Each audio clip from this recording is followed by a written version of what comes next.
4 women vanished along Pennsylvania's Route 19 corridor in 22 months. Police found no bodies, no confirmed crime scenes, and no reason to connect them until I became number 5. At 9:16 on a Friday night, I was standing in a bathroom at 1846 Glenhaven Drive with a black zip tie pressed into my palm. 23 more were hidden behind a loose medicine cabinet panel, beside nitrile gloves and a USB drive labeled Mara, Friday. Downstairs, the man I had met on Tinder was walking toward the stairs. 11 days earlier, Caleb Ward had seemed almost aggressively safe. He sent me a photo of his Pennsylvania driver's license before our first date, plus his LinkedIn page and the address of the house where he lived. "Send all of it to your sister," he wrote. Wait. Most men got defensive when I mentioned sharing their information. Caleb treated it like common sense. We met at Orbis Cafe in Mount Lebanon at exactly 7.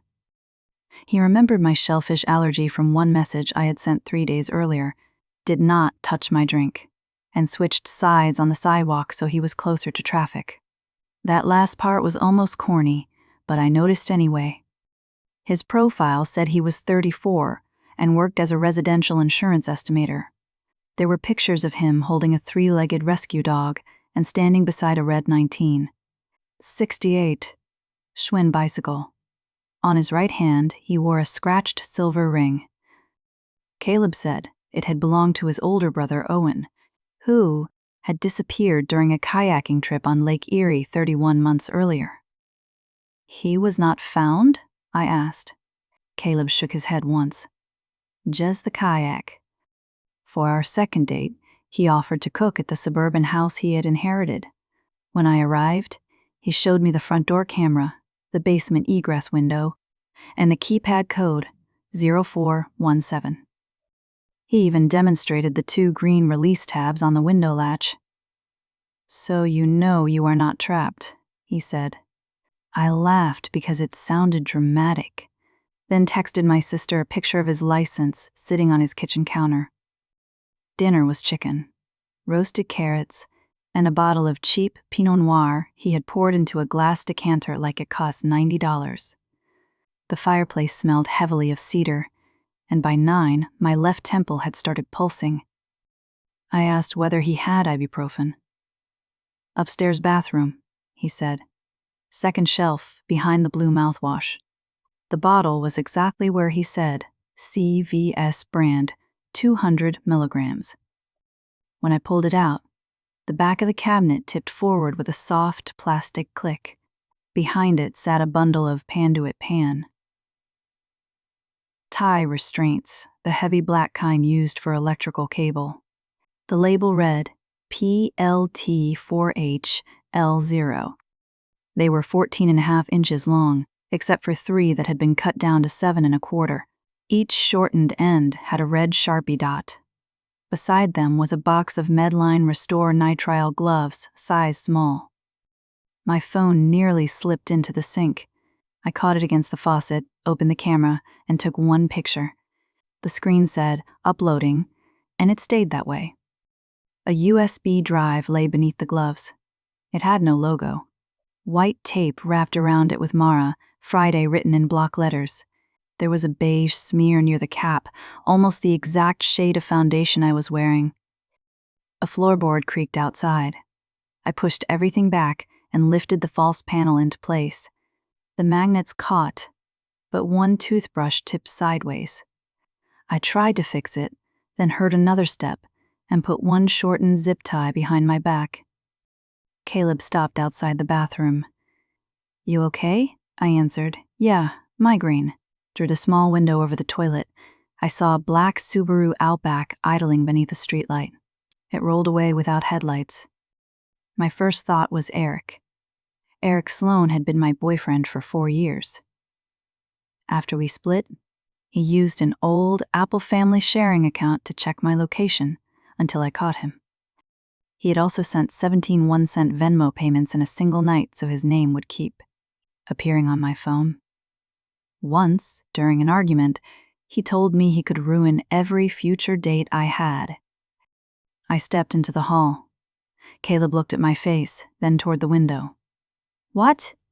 I said. "I think my ex followed me." He did not puff up or grab a weapon. He led me downstairs and pulled up his Nest history. At 2:13 that morning, a man in a black Steelers jacket had entered through the mudroom carrying a rectangular duffel. He had Eric's height and the same slight drag in the right leg. My phone buzzed with a message from Eric's number, "Do not leave with him." Caleb placed his car keys on the counter and moved both hands where the kitchen camera could see them. "Call the police," he said. "Do not accuse anybody yet." The black zip tie was still tucked into my sleeve. On the counter sat another box of those size-small Medline gloves. Caleb's hands were huge. He had worn extra-large work gloves while feeding the fireplace. Then something slammed in the mudroom. Caleb locked the kitchen door and handed me the fireplace poker. Inside the mudroom, muddy shoe prints crossed the tile. A roll of silver duct tape lay beside 4 women's phone cases and a Pittsburgh Penguins bottle opener. I recognized the chit missing from the Penguins' left skate. I had given that opener to Eric after a Flyers game in 2019, and he kept it clipped to his gym bag. Another message arrived. It was a photograph of me walking into Caleb's house at 7:42. Caleb called 911 on speaker. He gave his full name and the address, then glanced at me. "My ex," I said. "His name is Eric Sloan." He put me in the pantry because the door was solid wood. He handed me his phone and stayed outside, between me and the hallway. I remember noticing a jar of expired maraschino cherries beside my shoulder. That is useless, I know, but the date on the lid was June 2017, and for some reason my eyes kept reading it. Footsteps moved beneath the kitchen. The dispatcher transferred me to Detective Lauren Beck. I gave her Eric's name, and her voice changed. "Mara, Eric Sloan is in custody." I pressed the phone tighter. "No. He is here." He was arrested at 6:42 near the Liberty Bridge. Body camera shows continuous custody. His phone was bagged at 7:06. The pantry door opened, and Caleb stood there. I told him. For 1 second, his face stayed blank. Then concern returned, arranged perfectly. The keypad at the front door started beeping. Caleb entered 0417, but the light turned red. He tried again. Red light. A deadbolt slid into place somewhere inside the wall. I called the number sending the messages, and a muffled vibration came from beneath the kitchen. Caleb took the poker from me. "Stay upstairs." Then he headed toward the basement.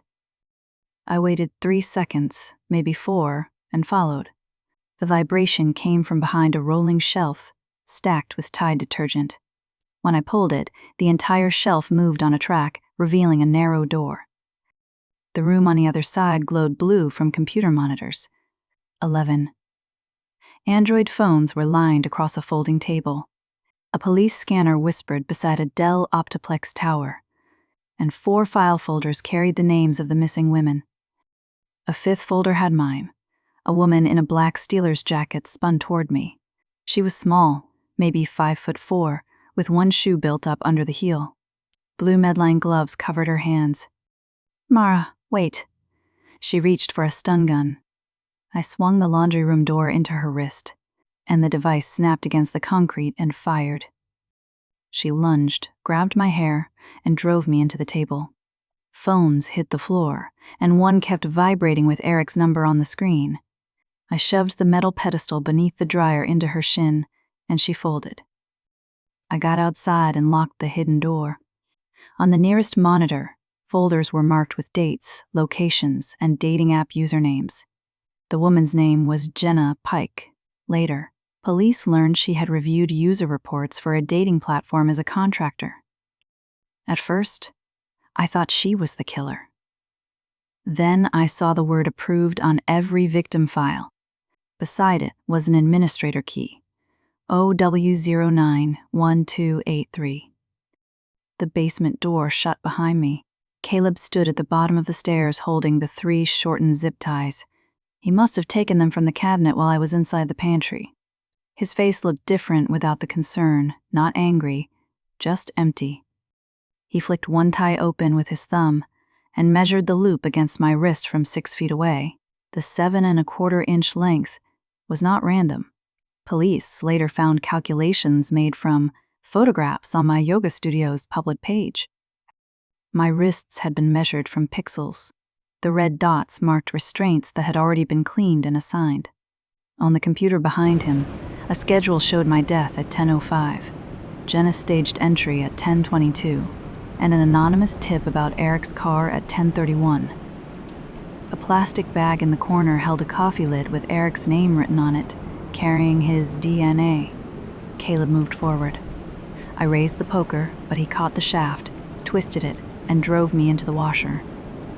My teeth struck the inside of my cheek, and metal flooded my mouth.